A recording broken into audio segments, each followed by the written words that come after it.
నాకన్యా వచ్చేసా తెచ్చేసా. నాగేశ్వరం ఊదటం తప్ప ఇంకేమీ తెలియదు నీకు. పొయ్యి ఊదే కర్మ పట్టిందా? అక్కడ ఏంటి అలా రెచ్చిపోతున్నావు? నేను తెమ్మనవి తెచ్చావా లేదా? తెచ్చానండి బాబు. ఇదిగో ముక్క, ఇదిగో చుక్క. సారా నా చేతికిచ్చి నా కాడు తీసుకో. కాళ్ళేంటండి బాబు, మొత్తం అన్ని పిసికేస్తాను. మంగారు మా పెళ్ళి ఎప్పుడు చేస్తారండి? అప్పుడేనా, ముందు నా కోరిక తెచ్చాలి కదా. చెప్పు మా క్షణంలో తీర్చేస్తాను. ఏముంటాయి, బల్లి బుర్రలో ఉన్న రసాన్ని 1 లీటర్ తాగాలని ఉంది. ఏంటి?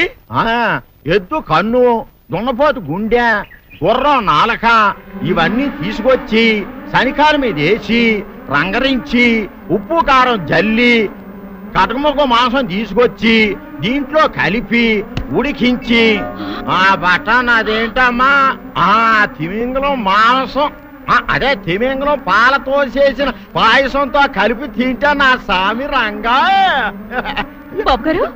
బాబు గారు అయ్యా, ఇదేం బాలేదయ్యా.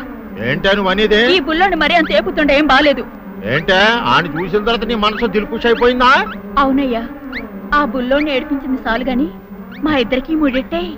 నీకు ఇష్టమైతే నాకు ఇష్టమే అమ్మడం. నువ్వు సంగతి మర్చిపోకు. నువ్వు నాకు కనివైన బేమలో ఉన్నాడు.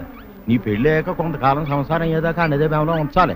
లేకపోతే నీ బతుకు అదిగో అలా బూడిద పోలు అయిపోతాయి. నాగకన్యా, ఓహోయ్ ఓహోయ్ ఓహోయ్, నా నాగకన్య నాకు దక్కించండి. మీ మేలు జన్మలో మర్చిపోను. ఇదిగా నా మేలు మర్చిపోయినా పర్వాలేదు గాని ఓ సంగతి మాత్రం మర్చిపోకం. ఏంటండి? నా కూతురు పెళ్ళయ్యాక దాని కంటమటగానో నీటి చుక్కన కారిందో కాట్లే పెట్ట కారణమనండి. శబాష్ శబాష్, అయితే నీ షాదీ రేపారా నాగకన్యా.